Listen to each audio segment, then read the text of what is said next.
All right, welcome to the deep dive, everyone. We're ready to jump into a topic that's, well, it's pretty mind-blowing, to be honest. We're talking VR podcast. Virtual reality podcast, yeah. You guys have sent in some truly fascinating articles and research on this. We've got studies, we've got think pieces, we've even got a few interviews with creators who are really pushing the boundaries. There's a whole new world of audio, really. Exactly. So we're on a mission today to unpack all of this for you.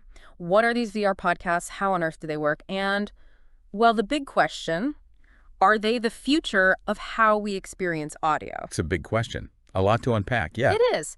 But that's what we're here for. So let's start with the absolute basics, just in case someone is tuning in for the first time. What exactly are VR podcasts? I mean, we all know what a podcast is, but what makes it VR? Okay, so think of it this way. VR podcasts take the audio storytelling we all know and love. Like the stories, the interviews, the deep dives. Exactly. All of that, but they wrap it in this incredible 360-degree virtual environment. So as you're listening, you're not just hearing the story, you're actually placed inside a virtual world that unfolds around you as the narrative goes on. Okay, so you're not just putting on your headphones and closing your eyes anymore, you're actually seeing the world of the podcast. Right, with a VR headset, of course. Of course, yeah. But how does that even work? It sounds like a huge technological leap from just listening to audio. Oh, it definitely involves some seriously cool tech. The foundation is 3D spatial audio. That's crucial for tricking your brain into feeling like you're actually present in that virtual space. Tricking your brain, huh? Sounds a little spooky. Well, maybe a little. Yeah. But it's all about realism. 3D spatial audio simulates how sound actually behaves in the real world. It takes into account where the sound is coming from, how far away it is, and even things like, whether it's above or below you. Oh, wow. So it's not just like the old school stereo where you've got left and right speakers. Not at all. Think of it as a bubble of sound completely surrounding you. And that bubble is paired with visuals. So you might have 360-degree video playing inside your VR headset.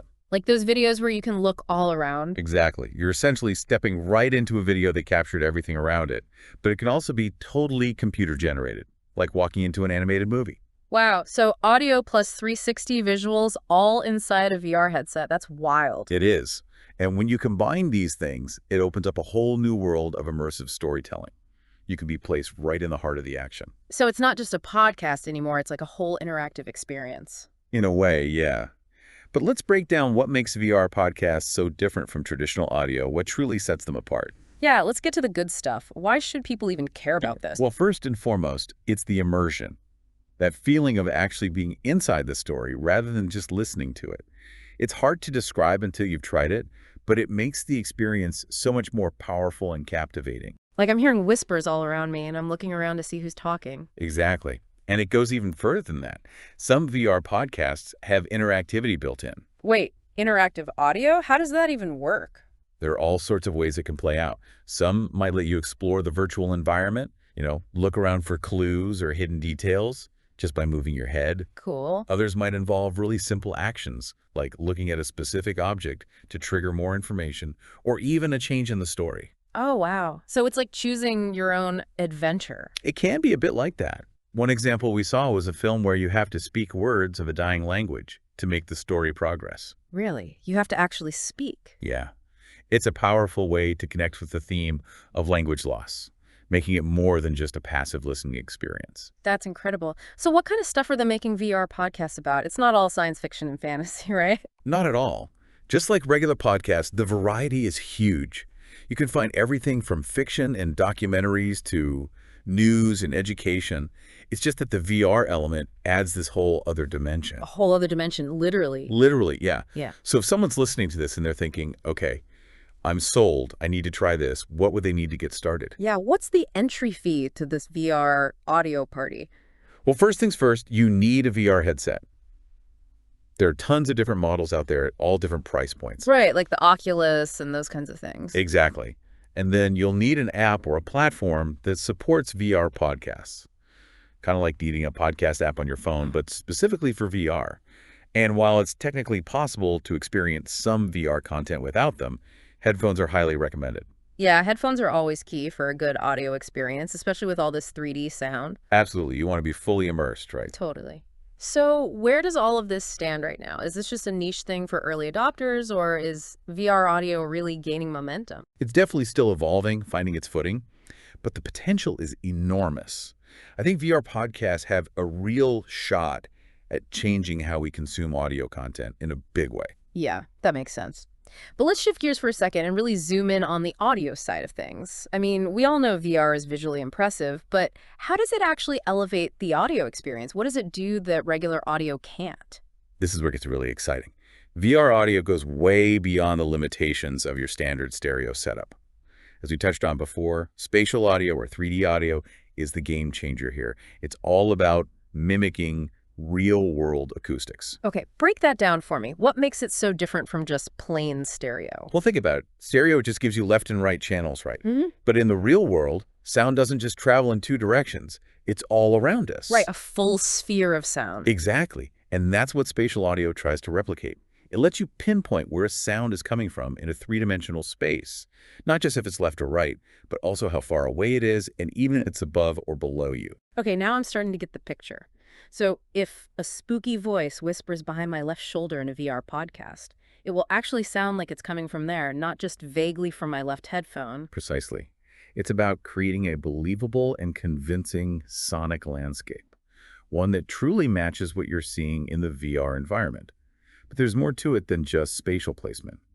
VR also factors in things like sound occlusion and reflection. Occlusion and reflection, those are some fancy I know, words. right? But they describe some really cool effects. Sound occlusion is what happens when a sound gets blocked or muffled by an object. Like when someone's talking to me through a closed door. Exactly. And then reflection is how sound bounces off surfaces. Think about how a big, empty room has those echoey sounds. Yeah, got it. So VR audio tries to recreate all these natural sound behaviors. Exactly. By doing that, it adds a whole layer of realism to the virtual world. It makes it much more believable and immersive. It's like the details that your brain is used to hearing in the real world, but now it's happening in VR. Exactly. It's all about tricking the senses. And some VR systems are getting even smarter.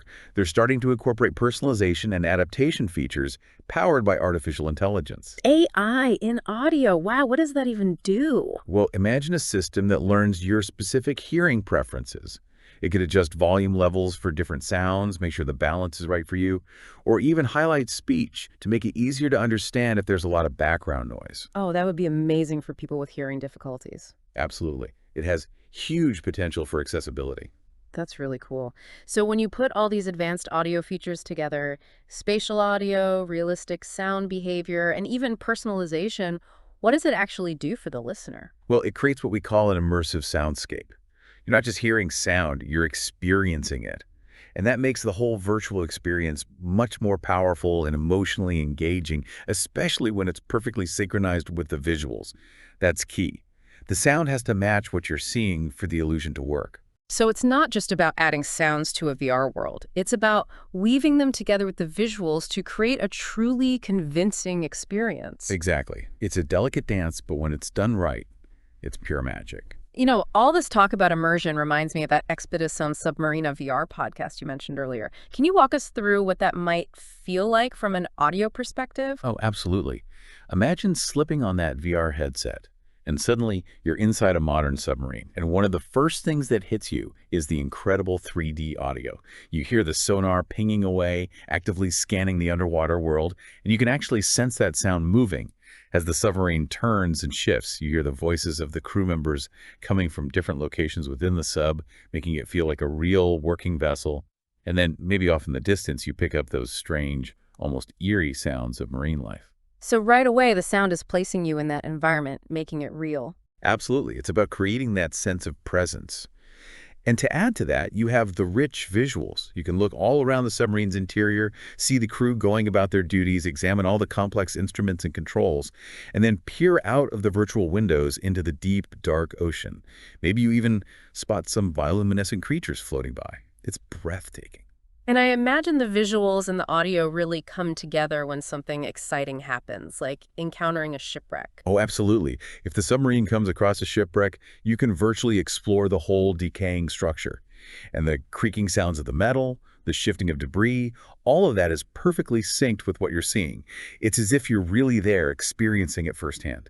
And what about those amazing underwater creatures, like whales, for example? Well, if a whale swims by, you not only see this magnificent creature gliding through the water, but you hear its vocalizations in 360-degree sound, as if it's right there beside you. It's an absolutely awe-inspiring experience. It sounds like a truly immersive blend of education and entertainment. So what's the narrative, the story being told in this VR podcast? Well, you have the captain narrating the whole experience, sharing fascinating facts about marine life, the challenges of exploring the deep sea, and the countless mysteries hidden beneath the waves. And the audio, with all its spatial effects and careful timing, really heightens those moments of tension, discovery, and wonder. So it's like being on a real-life expedition, but without getting wet? Exactly. And that's what makes this kind of VR podcast so compelling. You're not just watching a documentary, you're actively participating in the experience. You have that strong sense of presence, be right there in the submarine. You can explore the virtual environment at your own pace. And you're learning about the ocean in a way that's both entertaining and educational. It's taking learning to a whole new level. Now, I know we've been focusing on submarines, but I'm guessing VR podcasts can transport you to all sorts of places, right? Oh, the possibilities are endless. VR can take you to exotic and historical locations that you might never get to visit in person. Imagine exploring ancient ruins, walking through bustling marketplaces in faraway countries, or taking in the breathtaking views of a mountain range, all from the comfort of your own home. That's the beauty of it, breaking down those barriers of distance, cost, and even physical limitations. Absolutely. But VR can go even further. It can immerse you in completely different realities. You could walk on the moon, explore the inside of a human cell, travel through space, or even experience what it's like to live with a disability. VR can also place you right in the middle of historical events or bring fictional worlds to life in a way that was never possible before. Wow, it's like stepping into someone else's shoes, literally. Exactly. And that's what makes VR so powerful. It has the potential to foster empathy and understanding, to help us see the world from different perspectives. It can be a powerful tool for education, training, and even conflict resolution. It's also an incredible platform for creativity and imagination. Artists, writers, designers, they can all use VR to create and explore new worlds and tell stories in entirely new ways. And we can't forget about the potential for preserving cultures and histories. VR can help us capture and share endangered traditions and environments for future generations. It's so much more than just entertainment. It's a tool for understanding, for connection, for preservation. Exactly. And all of this wouldn't be possible without the incredible power of sound design and spatial audio. Right, we can't forget about the audio. It's what truly brings these virtual worlds to life. So how crucial are sound design and spatial audio in building these believable worlds and making the stories even more impactful? They're absolutely essential. Sound is fundamental to constructing a believable virtual environment and enhancing the emotional resonance of the narrative. Spatial audio, as we've discussed, is what creates that initial sense of presence. It's all about placing sounds accurately in a 3D space, so you instinctively know where they're coming from. Like those birds singing in the forest example you mentioned before. Exactly. It's not just a generic bird sound. It's a specific bird singing from a specific location in the virtual forest. That level of detail is what makes it feel real. So the audio has to be just as detailed and well-crafted as the visuals. Absolutely. And then there's sound design, which goes beyond simply recording sounds. It's about creating and manipulating sounds to evoke specific emotions and establish the overall atmosphere of a scene. Subtle, unsettling sounds can create tension and suspense, while soft, ambient sounds can create a sense of peace and tranquility. Music also plays a crucial role, underscoring the emotional tone of the narrative. So the sound isn't just a background element, it's an integral part of the storytelling. Exactly. And the real magic happens when the audio and visuals are perfectly integrated. When the sound of bubbles rising in a shipwreck scene perfectly matches the visual movement of those bubbles, it creates a truly immersive experience. It blurs the lines between what's real and what's virtual. It's like your senses are being completely fooled. In a good way, of course. And we shouldn't forget about the power of ambient sound. Those subtle background noises, like the distant hum of a city or the gentle patter of rain, can really enhance the feeling of being in another place, even if you don't consciously notice them. It's all about creating a complete sensory experience. Exactly. You mentioned earlier that our sources had some examples of VR podcasts that were really pushing the boundaries of immersive storytelling. Did any of them specifically highlight the role of sound and spatial audio? You know, it's interesting. While they didn't always focus on specific titles, The sources all emphasize the growing awareness among VR creators about the crucial role of sound design and spatial audio in achieving true immersion. They highlighted a real trend towards prioritizing high-quality audio as a fundamental element of VR storytelling, not just an afterthought. So it's becoming clear that you can't have a truly immersive VR experience without equally immersive audio. Exactly. It has to be a complete package. Now, this shift towards immersive storytelling must also be having a huge impact on the creators themselves. You mentioned an expert, Raphael Leal, who had some fascinating insights into writing for these new formats. Yes, Raphael Leal, he's a cinema and television writer and producer with a doctorate in cinema and VR research. He brings up a really interesting point. Writing for immersive and interactive narratives, it's actually closer to coding than to traditional screenplay writing. Coding, that's a fascinating analogy. Can you elaborate on that? Well, he argues that the traditional screenplay format, the way we've been writing films for decades, it just doesn't work for these non-linear interactive VR experiences. We need new tools, new approaches to map out these branching storylines and all the different ways a listener can experience them. So it's less about crafting a fixed narrative and more about designing a world of possibilities. Exactly. It's a real shift in mindset.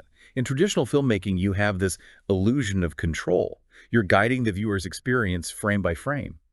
But in VR, especially 360-degree video and interactive environments, the listener has so much more agency. They can choose where to look, what to focus on.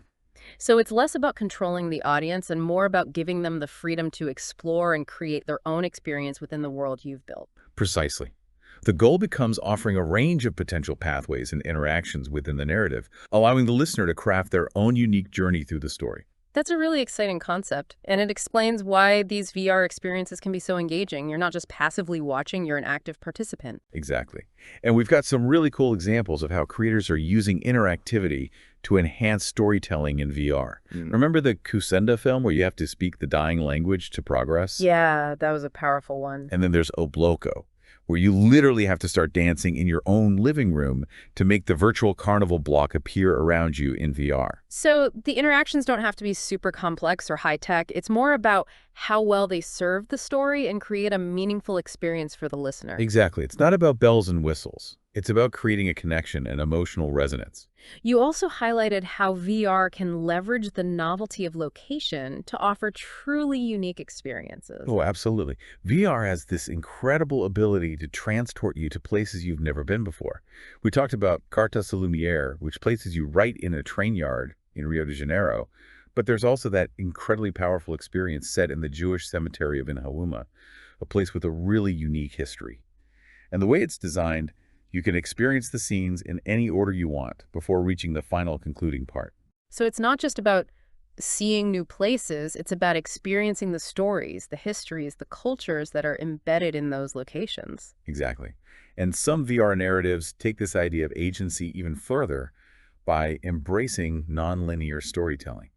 It's not about following a fixed path. It's about choosing your own adventure, deciding where to look first, how to piece together the story. That's amazing. But all of this must require a totally different approach to writing. You mentioned that the traditional screenplay format isn't always suitable. It's true.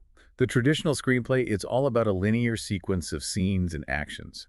That doesn't really work when you're dealing with multiple storylines and interactive elements. Luckily, some really innovative tools are being developed to help creators navigate this complexity. They often allow writers to map out branching storylines using hyperlinks and visual interfaces. It's almost like visual programming. Wow. So writing for VR is becoming more visual, more dynamic, less reliant on traditional text-based scripts. Exactly. And who knows, maybe in the future we'll see creators building entire VR experiences directly in virtual environments, much like how games are developed on platforms like Roblox and Minecraft. That would open up so many possibilities for collaboration and experimentation. It sounds like the boundaries between traditional roles like writer and director might start to blur. Absolutely. And we might even see writers taking on more directorial responsibilities, especially in these early stages of VR, where teams are often smaller and need a clear, unified vision. That makes sense, especially when you're dealing with interactivity.